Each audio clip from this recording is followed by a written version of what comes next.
बाढ़ की विभीषिका झेल रहे कई जिलों का सीएम नीतीश ने किया दौरा। सड़क मार्ग से नालंदा पहुंचे अधिकारियों से जाना हाल। चुनाव आयोग ने लोजपा के चुनाव चिन्ह बंगले को किया फ्रीज। आयोग की कार्रवाई पर पशुपति कुमार पारस ने दिया बड़ा बयान। कहा हमने ही की थी फ्रीज करने की बात। हम प्रमुख जीतन राम मांझी ने कांग्रेस नेता कन्हैया कुमार को बताया राइजिंग स्टार। कहा जहां जाएंगे पार्टी चमका देंगे कन्हैया। बिहार में मेगा वैक्सीनेशन में तय रिकॉर्ड के बिल्कुल करीब पहुंचा स्वास्थ्य विभाग। प्रदेश में बेहतर तैयारियों का दिखावा। झारखंड के घाटशिला में दर्जनों किसान स्वर्ण रेखा नदी से हैं परेशान। जमीन कटाव से रोक के लिए प्रशासन से लगा रहे हैं। बिहार के साथ ही झारखंड में भी तूफान गुलाब का अब दिख रहा असर। राज्य के कई जिलों में हुई बारिश, कई जिलों में आगे भी बने हुए हैं। नमस्कार, आप देख रहे हैं डीटीवी भारत और मैं हूं आपके साथ निर्भय किशोर। आइए खबरों का विस्तार से जानेंगे और सबसे पहले बात आज राजनीतिक जगत में सुर्खियों में रहने वाले लोजपा की। लोजपा में जारी अंतर्कलह के बीच चुनाव आयोग ने बड़ा फैसला लेते हुए पार्टी के चुनाव चिन्ह बंगला को फ्रीज कर दिया है, जिसके तहत चुनाव आयोग ने आदेश दिया है कि अब कोई गुट लोक जनशक्ति पार्टी के नाम का इस्तेमाल नहीं करेगा। दरअसल लोजपा का असली अध्यक्ष कौन होगा, इस विवाद की सुनवाई चुनाव आयोग में चल रही थी। चिराग पासवान और पशुपति कुमार पारस दोनों ने चुनाव आयोग के समक्ष ये दावा किया था कि पार्टी के असली अध्यक्ष वही हैं और उनके नेतृत्व में उनकी गुट जो होगी वो आगे लोजपा को मान्यता मिलेगी और उस पर वो काम करेगी। चुनाव आयोग ने यह भी आग्रह किया गया था कि वह 8 अक्टूबर से पहले फैसला ले ले ताकि उनके उम्मीदवार पार्टी और चुनाव चिन्ह का उपयोग कर पाए। उपचुनाव के मद्देनजर ही चुनाव आयोग ने अंतरिम आदेश जारी किया है। इसके तहत चुनाव आयोग ने दोनों ही गुटों को 5-5 चुनाव चिन्ह दिए हैं, जिसमें से दोनों गुटों को एक-एक सिंबल जो है वो तय करके चुनाव आयोग को बताना है। हालांकि देखना होगा कि अभी आयोग का फैसला क्या कुछ होता है, लेकिन फिलहाल चिराग की मुश्किलें अधिक दिख रही हैं।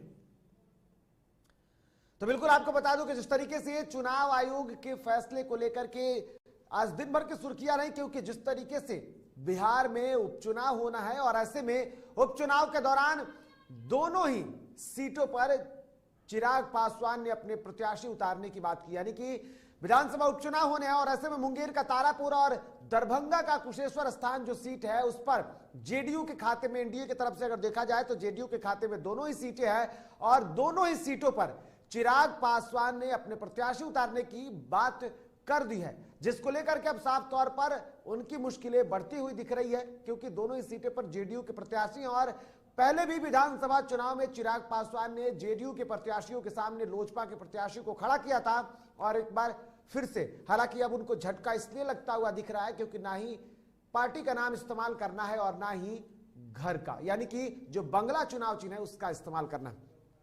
ऐसे में इधर लोजपा अध्यक्ष पद के लिए चल रही अंतर्कलह के बीच चुनाव आयोग ने लोक जनशक्ति पार्टी के सिंबल को फ्रीज कर दिया, जिसके बाद से अब तस्वीरें बखूबी अलग दिख रही है, जिसको लेकर केंद्रीय मंत्री पशुपति कुमार पारस ने बड़ा बयान दिया है।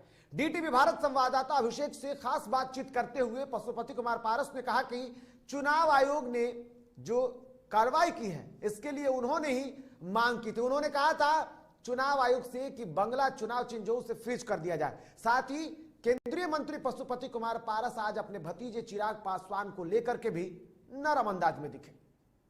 कि मैं चुनाव आयोग के आदेश का हमारी पार्टी और मैं स्वागत करता हूं। मेरा डिमांड भी यही था कि जब तक चुनाव आयोग के द्वारा फैसला नहीं होता है तब तक चुनाव चिन्ह को किसी भी दल में जो 2 ग्रुप है उसमें किसी को भी आवंटित नहीं किया जाए। मैं सभी दल के लोगों को मैं आमंत्रित किया हूँ। चिराग पासवान जी तो हमारे घर का लड़का है, मतभेद अलग है, मतभेद होना एक अलग चीज़ है। मैं उनको भी आमंत्रित करूंगा, मैं उनके पास भी। तो बिल्कुल 8 तारीख को कहीं ना कहीं एक और तस्वीरें भी उभर करके आ सकती है और ऐसे में अब चिराग पासवान के चाचा और केंद्रीय मंत्री पशुपति कुमार पारस का जो रूप है वो दूसरा दिख रहा है, वो नरम दिख रहा है। फिलहाल बढ़ते हैं आगे और अब बात करेंगे जीतन राम मांझी की। दरअसल सीपीआई के पूर्व नेता और जेएनयू छात्र संघ के पूर्व अध्यक्ष कन्हैया कुमार के कांग्रेस में शामिल होने पर बिहार के पूर्व मुख्यमंत्री जीतन राम मांझी ने बड़ा बयान दिया है। हिंदुस्तानी अवाम मोर्चा के अध्यक्ष जीतन राम मांझी ने कहा कि राइजिंग स्टार है कन्हैया कुमार, किसी भी दल में जाएंगे चमकते रहेंगे। मांझी का यह बयान बिहार की राजनीति में एक नया मुद्दा बन गया है, क्योंकि जीतन राम मांझी की हम पार्टी एनडीए में शामिल है जो बीजेपी की सहयोगी है, लेकिन कन्हैया कुमार ने विपक्षी पार्टी कांग्रेस को ज्वाइन किया है और ऐसे में कन्हैया कुमार की बड़ाई कहीं ना कहीं जीतन राम मांझी ने बड़ाई करके एक बार फिर से सुर्खियां बना दी है। कन्हैया का जहाँ तक सवाल है, हम कन्हैया के प्रशंसक रहे हैं। कन्हैया एक राइजिंग स्टार है, कोई पार्टी में रहे उससे कोई मतलब नहीं है, लेकिन किस पार्टी में गया है और क्या गया है उसका मकसद तो हम नहीं जानते हैं। इधर मुजफ्फरपुर में भाजपा के जिलाध्यक्ष रंजन कुमार के द्वारा पदयात्रा निकाला गया, जिसमें मुख्य अतिथि प्रदेश अध्यक्ष मिथिलेश तिवारी की अध्यक्षता में किया गया, जहां भाजपा जिलाध्यक्ष रंजन कुमार और प्रदेश उपाध्यक्ष मिथिलेश तिवारी ने शहीद खुदीराम बोस स्मारक स्थल पर माल्यार्पण कर टावर चौक पर गांधी जी की मूर्ति को भी माल्यार्पण किया।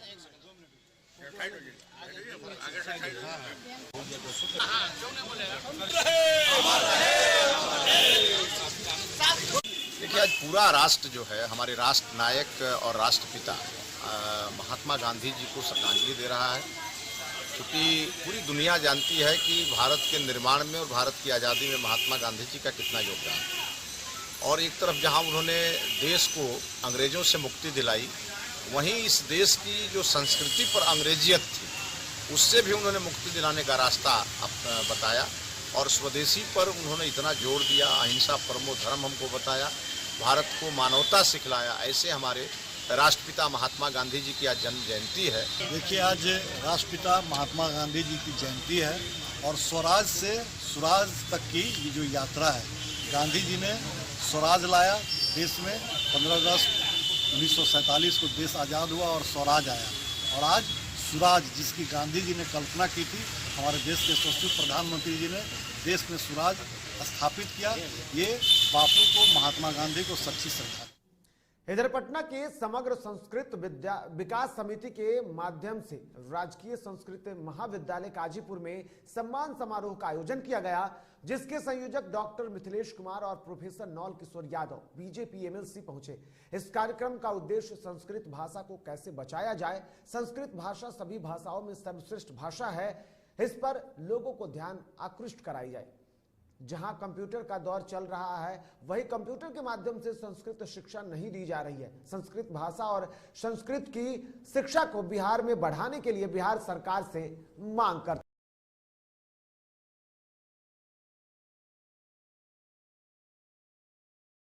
सांस्कृतिक कार्यक्रम नहीं है, यह सम्मान समारोह है, जिसमें भारत के इमिनेंट फिगर लोग, प्रमुख वक्ता लोग आए हुए हैं। बनारस हिंदू विश्वविद्यालय से, संपूर्णानंद से, और भी विद्वान हैं। नालंदा ओपन यूनिवर्सिटी के वाइस चांसलर हैं, कुलपति हैं, संस्कृत विश्वविद्यालय के, ICPR भारत सरकार के अध्यक्ष आए हुए हैं, कई प्रिंसिपल हैं। लगभग 15-16 वर्षों से मिथिलेश तिवारी जी इस कार्यक्रम को, संस्कृत को पुनर्जागरण के लिए, ये कार्यक्रम देश भर के विद्वत जन आते हैं, पढ़े लिखे लोग, सारे विद्वान यहाँ एकत्रित होते हैं और हम लोग मंथन करते हैं संस्कृतों पर। चूंकि संस्कृत और संस्कृति दोनों जोड़ा मामला है, जहाँ संस्कृत नहीं रहेंगे, संस्कृति नहीं, हमारी संस्कृति संस्कृत से ही पैदा हुआ है और दुनिया की जितनी भाषाएं हैं आज उत्पत्ति हुई है, वह उसको स्क्रिप्ट भी संस्कृत भाषा ने दिया है। वो चाहे चाइना हो, जापान हो, जर्मनी हो, ये तमाम जगहों पर हमारे स्क्रिप्ट से सबसे पहले ब्रह्मी लिपि हम लोगों ने दिया। इधर महात्मा गांधी और पूर्व प्रधानमंत्री लाल बहादुर शास्त्री के जन्म दिवस के मौके पर बुद्धिजीवी संघर्षशील विचार मंच द्वारा स्वास्थ्य कैंपस का आयोजन किया गया। इस कैंपस का उद्घाटन पटना साहिब के विधायक नंद किशोर यादव ने किया। इस शिविर में कैंसर समेत कई गंभीर रोगों का इलाज किया गया। इस शिविर में दर्जनों लोगों का इलाज और निःशुल्क दवाओं का भी वितरण किया गया।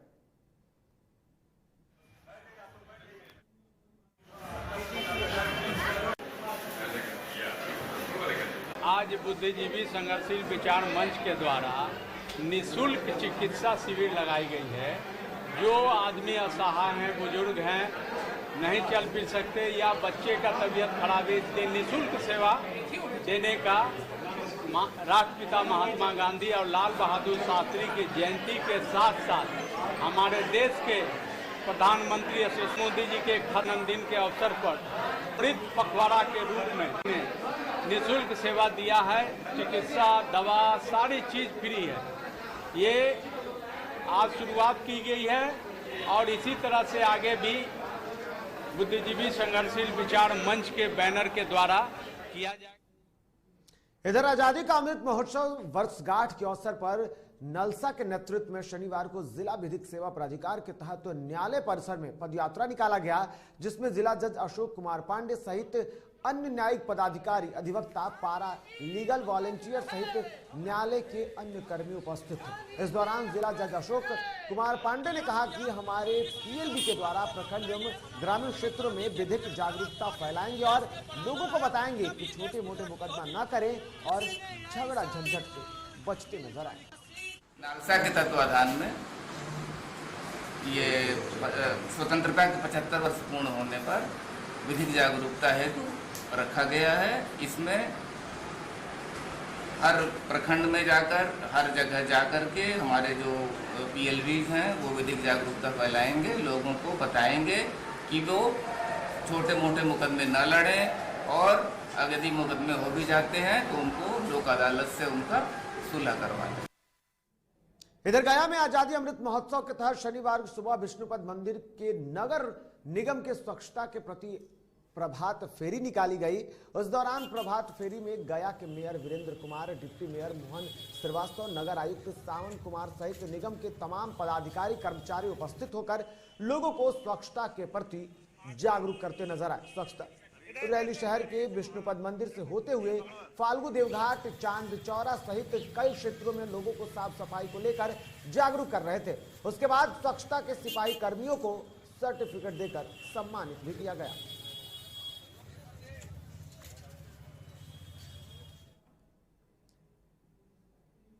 इधर बिहार में गुलाब चक्रवात का असर देखने को मिल रहा है। सभी जिलों में पिछले कई दिनों से रुक रुक कर बारिश हो रही है, जिससे बाढ़ प्रभावित इलाकों में लोगों को भारी दिक्कतों का सामना करना पड़ रहा है।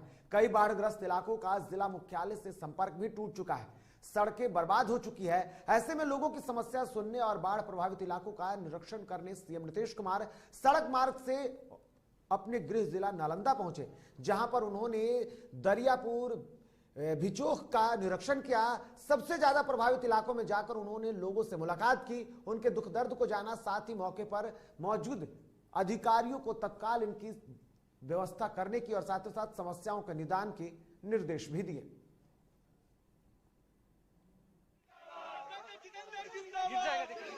आगे मत जाना। में जो प्रभावित इलाका है वो सब के बारे में पता चला, उसी को हम देखने के लिए आ गए और सारे अधिकारी भी हैं। इसके लिए आगे कभी इस तरह का नहीं हो, इसके लिए जो भी जरूरत है, चाहे बांध का हो या कोई भी और जरूरत हो, वो सब किया जाए। इधर हर साल नालंदा जिले में बाढ़ जैसी त्रासदी का दंश आम लोगों से लेकर किसानों तक को झेलना पड़ता है। वहीं पिछले दिनों लगातार हुई झमाझम बारिश के बाद पानी का असर नालंदा जिले में भी देखने को मिल रहा है, जहां नालंदा जिले के अस्थावा, कतरी सराय, बिंद और रहोई प्रखंड में बाढ़ जैसी स्थिति उत्पन्न हो गई है।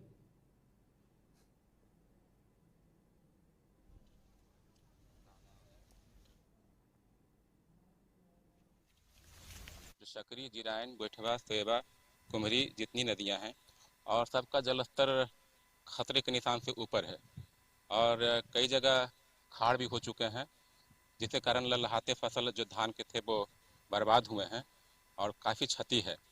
और हम लोग लगातार दौरा किए हैं। आज अभी हम कतीसराय प्रखंड के पटोरिया में हैं और बगल में आपका जो गांव है कटौना, वहाँ भी कई खाड़ हुए हैं और तटबंध टूटे हैं और फसल की क्षति हुई है। इसके अलावा हमारा जो अस्थामा प्रखंड है वहाँ भी कई जगह जियर, बहादी बिघा, जाना, वंदा के इलाके में बाढ़ की क्षति हुई है और कई तटबंध टूटे हैं जियर में, जिसके कारण वहाँ भी भयावह स्थिति है। यथाशीघ्र जितने भी तटबंध टूटे हैं और खाड़ हुए हैं उसको अविलंब भरा जाए। तो हम लोग तत्पर हैं और कोई दिक्कत नहीं हो हमारे किसानों को, हमारे ग्रामीणों को, इसके लिए लगातार हम लोग लगे हुए हैं। और यहाँ वक्त हो चला एक छोटे से ब्रेक का, जल्द लौटते हैं, बने रहिए DTV के साथ।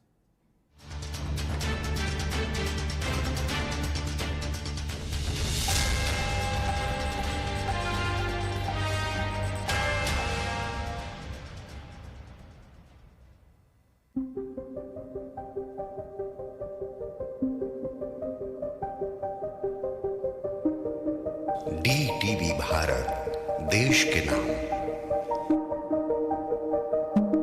Elite institute. अगर आपके अंदर चाह है तो एलीट आपकी राह है। IIT हो या मेडिकल, आप चाहते हैं अपने आप को उत्कृष्ट दिखाना, आप चाहते हैं खुद को IITian के रूप में दिखना या मेडिकल के क्षेत्र में आगे बढ़ना, तो एलीट आपके लिए एक बहुत बड़ी ताकत के साथ आपके सामने है। आइए, खुलिए, बढ़िए, पहुंचिए। Elite institute. दादी, इतने सारे पापड़ बन गए, क्या करे? कच्चा पापड़, पक्का पापड़, एक्स्ट्रा पापड़, इंस्टा पापड़, टक्कर दादी के छत का पापड़ विद ऑनलाइन प्रेजेंस बन गया धाकड़। फोन पे करके ऑर्डर ही ऑर्डर, सब वाह हो गए इसको खाकर। कच्चा पापड़, पक्का पापड़, चंडीगढ़ to चेन्नई बढ़िया सापड़। कच्चा पापड़, पक्का पापड़, एक्स्ट्रा पापड़, इंस्टा पापड़। बिजनेस बढ़ाओ इंडिया के फास्टेस्ट 4G के साथ, स्पीड से बढ़ो विद वी गिगानेट। घर चाहिए, मकान चाहिए कि चाहिए दुकान, या फिर चाहिए जमीन जायदाद, वो भी बिना ब्रोकर, बिना कमीशन के, 100% लीगल। अधिक जानकारी के लिए देखिए हमारा खास कार्यक्रम बिल्डिंग बाजार।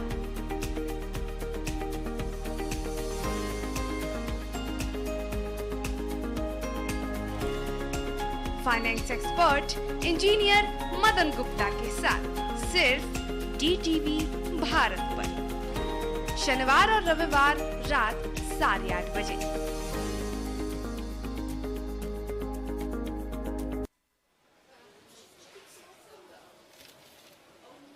और ये रहा आपका बर्थडे गिफ्ट। पापा, बेटा ये कैसा है? ये दुनिया क्यों न समझे, मेरी दुनिया बदल गई।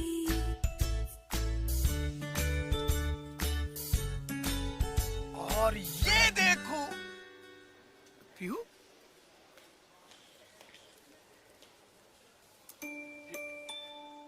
पीहू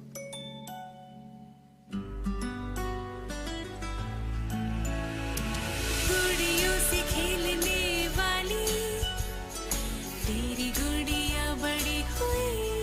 बच्चे कब बड़े हो जाते हैं पता ही नहीं चलता। थोड़ा बड़प्पन दिखाइए। रहो सेफ सैनिटरी पैड से खुद को स्वस्थ और सुरक्षित रखने में इनका साथ निभाइए।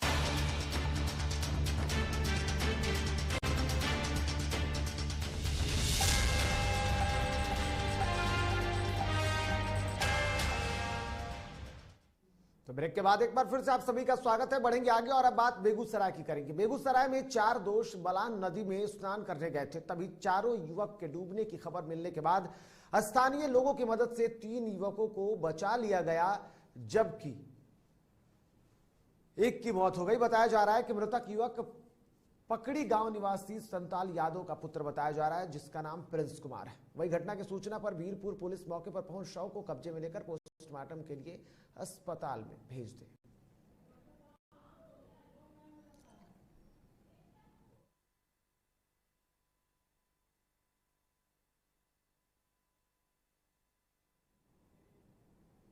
इधर रोहतास जिले के करगहर से है, जहां करगहर CHC के पुराने भवन में नाले का पानी लग जाने से मरीज के साथ अस्पताल कर्मियों को भी काफी परेशानियों का सामना करना पड़ रहा है। आपको बता दें कि जांच लैब सहित कई कार्यालय में नाली का पानी जो है वो पहुंच चुका है, जिसके कारण कार्य प्रभावित हो रहे हैं। पूरा पानी से देख रहे हैं भीग गया। हमको लग रहा है कि अभी तो पानी 4 उंगली घट गया है, नहीं तो इसके पीछे जो पहले जो है पानी भरा हुआ था इतना कि मैंने हमारा मीरा में घुसने की नौबत आ गया था। सभा करके ऊपर में किए हैं। तो ये कैसा पानी है? ये पानी जो है नाला का पानी लग रहा है, किया गया है। तो ये हर वक्त पानी नहीं, हर वक्त इसी तरह से आ जाता है या पिछले साल भी आया था? हाँ। और इधर मुजफ्फरपुर के गाय घाट मैठी टोल प्लाजा पर बीती रात उस समय अफरा तफरी मच गई जब टोल कंट्रोल रूम में समीप ठनका गिर गया। वहीं टोल बूथ पर काम कर रहे करीब दर्जनों कर्मी बाल बाल बच गए। आकाशीय बिजली गिरने से टोल पर लगे राजस्व शुल्क संग्रह के लिए लगे सभी मशीनरी सामान जो थे वो पूरी तरीके से जलकर नष्ट हो गए।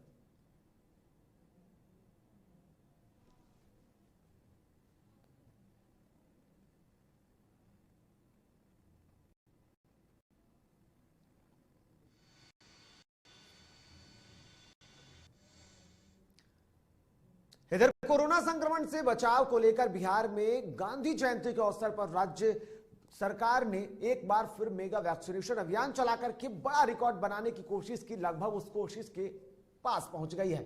इस अभियान के तहत बिहार सरकार की ओर से एक दिन में 40 लाख लोगों को कोरोना टीका देने का लक्ष्य रखा गया था, लेकिन रात 8 बजे तक लगभग 35 लाख लोगों को टीका दिया जा चुका था। जिसकी जानकारी मिली उसको लेकर सभी जिले में विशेष तैयारी की गई थी और कई इलाकों में अभी भी जो स्थितियां रही उस पर बखूबी देखने को मिली। हालांकि कई जहां पर जल जमाव की स्थिति थी वहां नाव से ही वैक्सीनेशन की तस्वीरें देखने को मिली। आपको बता दें कि इसको लेकर स्वास्थ्य मंत्री मंगल पांडे ने पिछले दिनों कहा था कि इस बार अधिक लोगों को कोरोना टीका देने की पूरी तैयारी की गई है। स्वास्थ्य विभाग के आधिकारिक सूत्रों ने बताया था कि पिछले टीकाकरण महाअभियान के तहत 17 सितंबर को राज्य में अधिकतम 33 लाख व्यक्तियों को कोरोना टीका लगाया गया था, लेकिन इस बार मेगा वैक्सीनेशन ड्राइव के तहत 15,000 से अधिक टीकाकरण केंद्र का संचालन किया जा रहा है।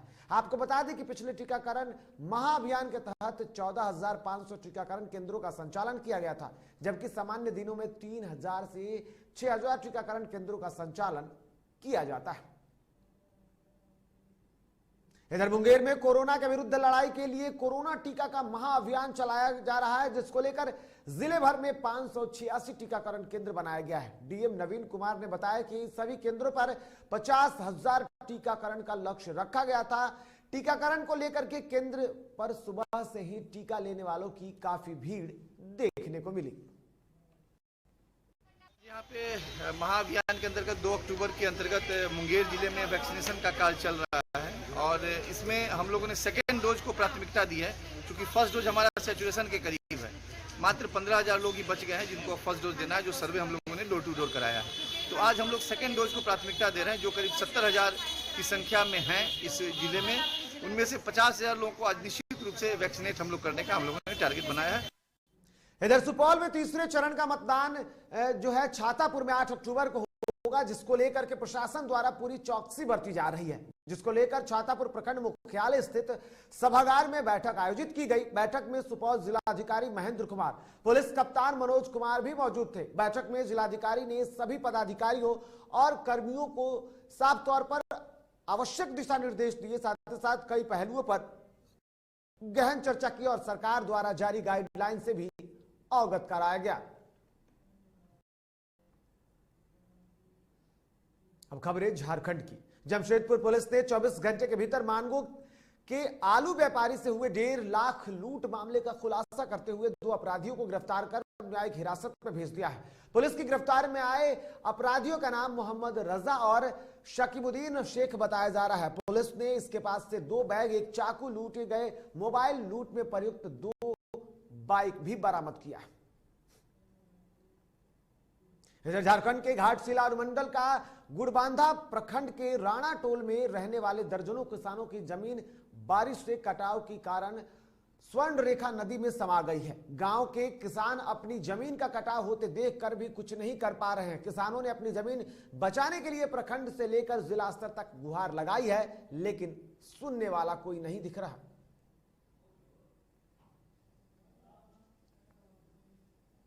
तो खबरों के सफर में फिलहाल इतना ही। ताजा तरीन खबरों के लिए आप देखते रहिए DTV भारत। फिलहाल मुझे और मेरी सहयोगी टीम को दीजिए इजाजत। नमस्कार।